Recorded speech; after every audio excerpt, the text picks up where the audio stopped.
What if I told you? Some of the loudest voices in American politics are repeating Putin's script, word for word.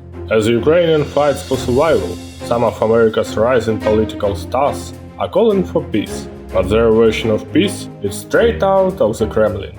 From TV hosts to senators, the lines between criticism and collaboration are blurring. When a US senator says Ukraine should cut a deal, who really wins? Spoiler, it's not Ukraine. In early 2025, ex-Fox host Tucker Carlson went to Moscow and released interviews with Putin and Lavrov. Carlson has since pushed a steady stream of anti-Ukrainian claims, blaming Kyiv for the war, alleging corruption, and even accusing Ukraine's government of declaring war on Christianity. Ukrainian President Zelensky shot back in February 25. Those accusations are all lies, all Putin's narrative. And Carlson fully repeats the words of Putin. He works for Putin. Zelensky even kept Carlson's shoot, stop licking Putin's ass. Kyiv's foreign minister likewise denounced Carlson's recent falsehoods. For instance, Carlson claimed US weapons in Ukraine were being sold to cartels, a claim officials flatly called a lie, noting every US shipment is tracked. In truth, multiple audits show no such black market trafficking. Carlson also aired a viral video suggesting Ukraine was burning churches, but fact-checkers found those were either old clips or the result of Russian shelling. In short, Carlson has simply amplified Kremlin talking points. It is not just misinformation, it's influence warfare, and Carlson isn't the only one playing the game. If this message resonates with you, subscribe, share, and stand with Ukraine. J.D. Vance, taking office in 2025, has echoed some of the Carlson skepticism about arming Ukraine on pragmatic isolationist grounds. On Fox News in March 2025, he argued the best security guarantee against Russia was giving Americans economic upside in the future of Ukraine, not foreign troops.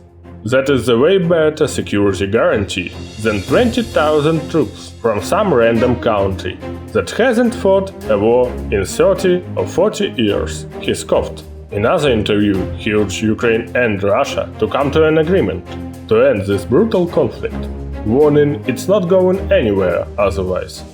In April-May 25, he publicly warned that Russian demands to end the war were asking for too much. In effect, Vance blamed both sides, especially Ukraine's negotiators, for prolonging the war.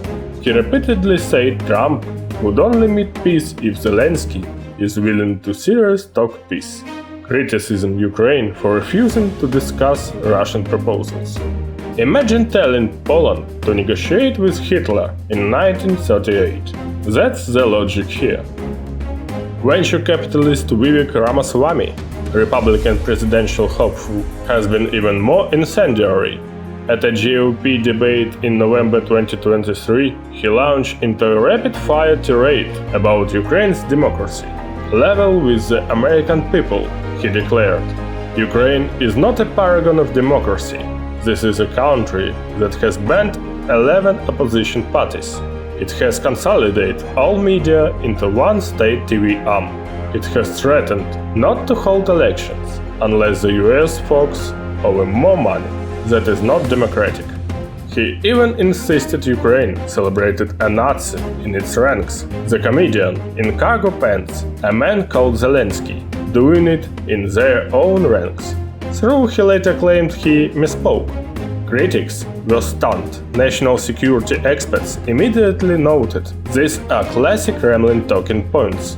Retired Admiral James Stavridis kept it was an odd way to try to win votes in the USA, while Gary Kasparov joked Ramaswamy was like a Ukrainian secret agent, parodying pro-Putin rhetorics. In short, Ramaswamy's Ukraine pitch banning parties for Kremlin ties, praising a supposed Nazi scandal, mirrors Russian disinformation.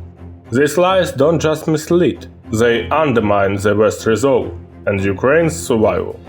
Georgia Congresswoman Marjorie Taylor Greene long led the charge to pull the US out of NATO and stop aiding Ukraine. In mid-2023, she introduced the amendment to the Defense Authorization Act, directing the president to withdraw the US from NATO. They, our NATO allies, are not a reliable partner whose defense spending should be paid for by American citizens, she wrote. Germany has contributed only around 1% of GDP, while the US is paying around 4% of our GDP. To defend Europe, she complained.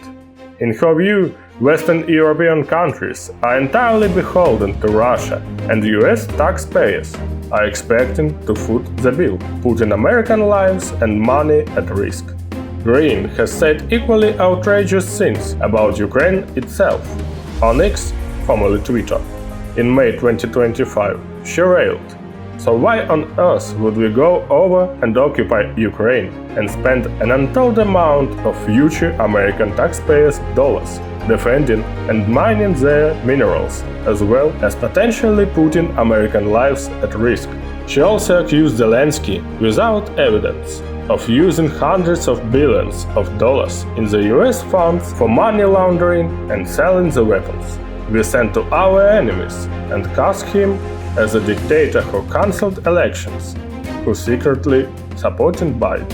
In short, Greene argues that Ukraine is unworthy of aid, NATO is a bad deal, and that resourcing Kyiv only lines corrupt pockets, all claims widely debunked by experts. So when Greene repeats Putin's lines on NATO, is it America first or Russia first? All four figures have peddled the same core myth. The Ukraine is undemocratic, that its leadership is corrupt or Nazified. The NATO is futile, and that Russia's aggression has some justification. In fact, these claims match Russian propaganda, almost word for word. Carlson's wild assertions about Christianity in Ukraine were flatly debunked by fact-checkers, and even Zelensky slammed him for parroting Putin's narrative. Vance's handwriting about stale talks echoes Putin's lines that Ukraine must surrender territory, a position Kyiv's diplomats have rejected as unrealistic. Ramaswamy's Nazi scare was cribbed from Kremlin talking points about a single fringe incident, not any policy of Ukraine's government. And Greene's isolationist panic sounds just like Kremlin spin that the West is weak unless the US backs off. No wonder even allies calls out these echoes. Ukraine's foreign minister has publicly urged Americans to look at the battlefield, not at Trump TV, noting every Russian war crime for forced Ukraine to take defensive measures, just as countries would do in self-defense. In Congress, foreign policy veterans have rolled their eyes as this fringe narrative seeps into mainstream. In short, instead of leading for free world to defend Ukraine, Carlson, Vance, Ramaswamy, and Greene have lent rhetorical cover to Putin. Like, comment, and share. It helps us grow and inform others.